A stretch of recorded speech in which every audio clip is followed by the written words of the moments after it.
Absolutely gorgeous. Oh, and here we And are there in he is in game. game. Oh, Beautiful. absolutely awesome. Yeah, so beautiful. So I guess it's a good opportunity to actually talk about a little bit of the things that are the iconic items that and just parts of his model, because we went through not just painstaking research, because a lot of this is things that we knew we needed to bring into the game. So whether that's the matted hair that he has with the top knot that you can see has actually the blue tinges to it, because it's actually holding the river Ganges within it. The blue skin, but as well as a slightly deeperly blue throat, which is based on his stories of the poison. Of course, he's got his snake buddy with him as well, which is actually integral there. We've got the horizontal lines in his forehead, the vertical eye, and I'm going to go through these a little bit. The crescent moon in his headdress. We've got his trident, which is his Damato drum. We've got the Agni fire. We've got the meditation beads and the tiger skin. There's just so much love that we've put into bringing Shiva into the game, and we're really excited. Well, awesome, awesome. If y'all think we're at a good moment, let's just see a showcase of the Let's abilities. do it. Let's do Let's it. knock it out. Let's show them off.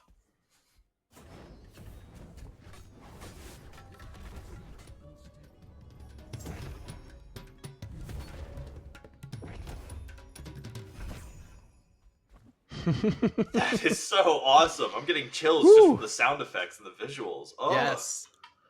The all right. audio design, the visuals, the particles, the animation. So much love from all departments. Absolutely. Literally firing on all cylinders constantly. So, I mean, let's just start off. Let's go through everything. Let's start off with the basic attack. Let's talk through that.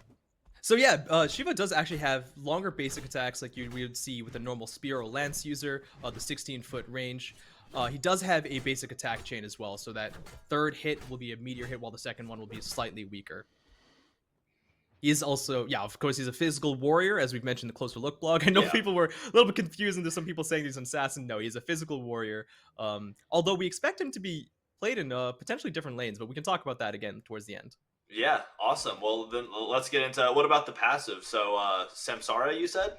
Yeah, samsara. It is the idea of the cyclicality of the universe. It is that is going to be his gameplay hook. It's going to be what we talked about in the Closer Look blog. He's a state switcher more than he is a stand switcher, and that you can see in his passive. He's going to be going from the two states of bliss and destruction, and you can go through these by dealing damage to enemy gods with the different attacks and abilities.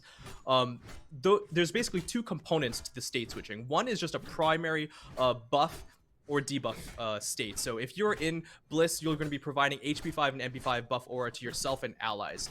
If you're in Destruction, you're going to be doing the reverse to enemies. You're going to be decreasing their HP5 and MP5 around you. But playing off of that state for his abilities is that each one of his abilities outside of his ultimate will be providing different utility effects depending on which state he's in. So the abilities themselves won't be changing. And you're going to see, if you look at the patch notes, I'm sure you're going, why does he have so many different things? It's because you're going to basically be switching between different utility effects. And I'll go through each one of those as we continue on with the abilities. Awesome. Well, now seems like a good time to continue forward into his first ability, Emblazoned Sweep.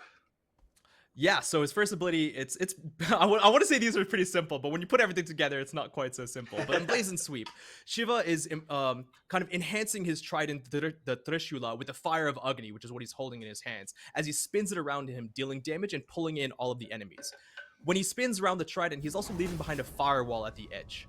That deals damage to enemies if they're inside of it. It's not a dot, but if you do cross within the threshold, you'll take damage. Think kind of like Ganesha's ultimate. Now, the spin does damage. The damage on the fire, of course, is there. And going into that passive a little bit more, if you are in the bliss state, so you can see that right now, the fire has a little bit of that blue tinge. And that's because if Shiva or his allies cross through that fire, they'll actually gain a movement speed buff. Now, if we switch to destruction state, enemies who go through that will actually be getting their protections reduced for a short duration. So that's how the passive kind of works. If you're in destruction, the allies no longer gain that movement speed buff, but the enemies gain a utility debuff instead.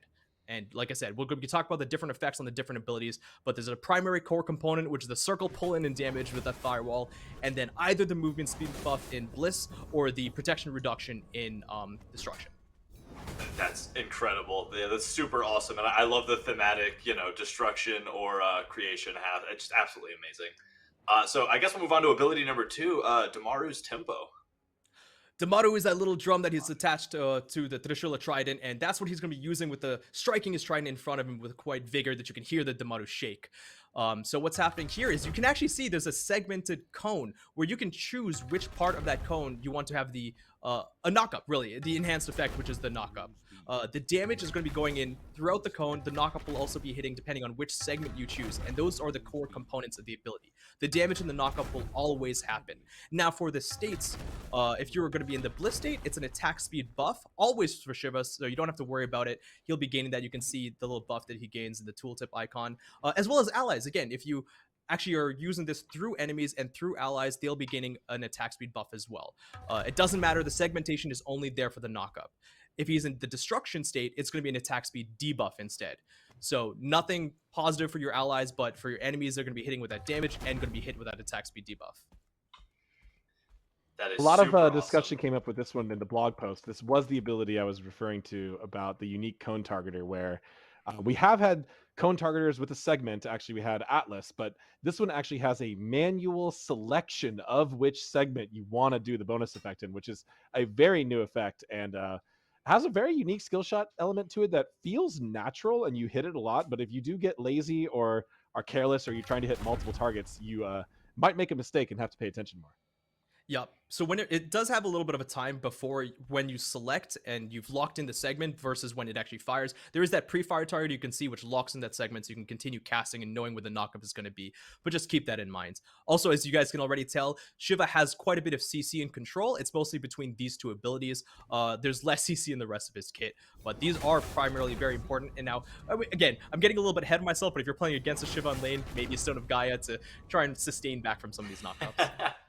Of course. And I just want to comment on something that I think I noticed while we were showing off that last ability. If I'm correct, Shiva is one of the few people that has a non-combat animation, so an animation that only plays if you are out of combat. Is that correct? That is. It's a feature that a lot of gods have, but a few within the last few years did not. It's something that Got it. essentially what it does is when the god is just idling like this, they will have a different idle than if they had just recently attacked.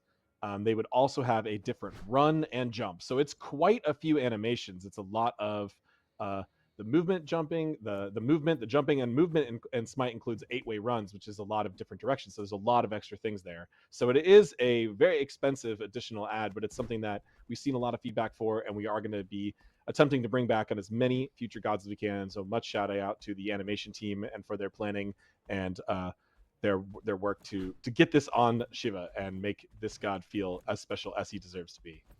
I couldn't agree more. This does not refer to dances, emotes, or special emotes. That's a completely different system. This is a much more subtle system of animation that adds additional kind of flavor and personality to the god while you're playing them. Mm-hmm. Yeah, and I mean, I totally just saw that as we were talking about it and watching them transform from that the after attack or post attack animation, and then just all of these movements just are so fluent and had so much character in life. It's just so enjoyable to watch. So super cool. Sorry to interrupt. I just fell in love with that. So next up, we have ability number 3, and that's Pillar of Dawn. So let's talk about the Pillar of Dawn. Yeah, the Pillar of Dawn. So Shiva chooses a selection mechanism. So it's kind of like two separate dashes in a way. So you can choose a location where you're going to dash into, and you can choose that can be a short area, as you can see there. You can change the range on it. And Shiva dashes to that to the pillar, becoming CC immune and taking reduced damage while he's inside there, as well as pulsing kind of an aura effect. And then you can dash out again. Each dash deals damage to enemies in and out, as well as that aura, which does different things again, going back onto the passive. So if you're in Bliss state, you're going to be pulsing out a block stack to your allies, a maximum of 1. But Shiva himself, at the end of the duration of the pillar, will actually be accumulating block stacks. So he'll gain up to 3 when he leaves, and you can see that as the orbs floating around him. If you're in just the destruction state, we kept this one a lot more simple. It's just going to be pulsing damage around him in that pillar. Awesome. It is so, I love like the silhouette view. That is so awesome to look at. Yes, exactly. And that's a good mention, because we wanted to utilize his stories and his lore and his identity as much as we could. And one of the origination stories of Shiva is that he actually emerged from a pillar of fire, revealing himself to Brahma and Vishnu. And that's something that the design team really just wanted to latch onto, and it just brought such great imagery that the art teams just executed on fantastically. So I'm very, very excited for this ability.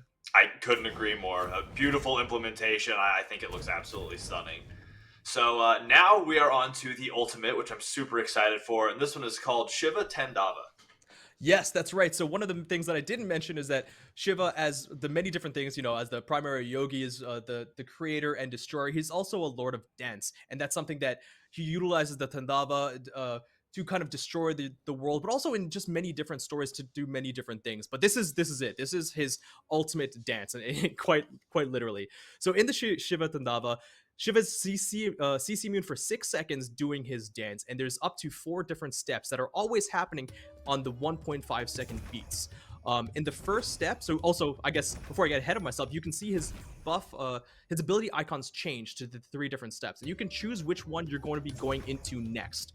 So no matter what, there's always going to be the step that is performed at the 1.5 second beat, but you can choose an interchange between them. The first one is a heal for himself and allies, as well as a soft mana restore. The second one is the amplification step, where it does a little bit of damage, a little bit of healing, but also amplifies the radius and the effects of the next step that is performed. So you can see here the radius actually gets bigger. The third one is a damage to enemies as well as a shield reduction to enemies. So you can choose which order of dances, and I mean, again, the art team just did such a fantastic job, whether it's between the effects to the animations, which is just kind of mind-blowing that I'm almost, awestruck and at a loss for words between the sound design. Each one of the different steps that he performs, whether it's destruction, bliss, or amplification, does a different pose. He's got his ongoing dancing loop throughout. I mean, really just a kudos to all the teams involved, and I'm going to be talking about that a little bit again later. But for the ability itself, 6 seconds of immunity, no extra movement speed, CC immunity specifically, and damage, heal, or a little bit of both.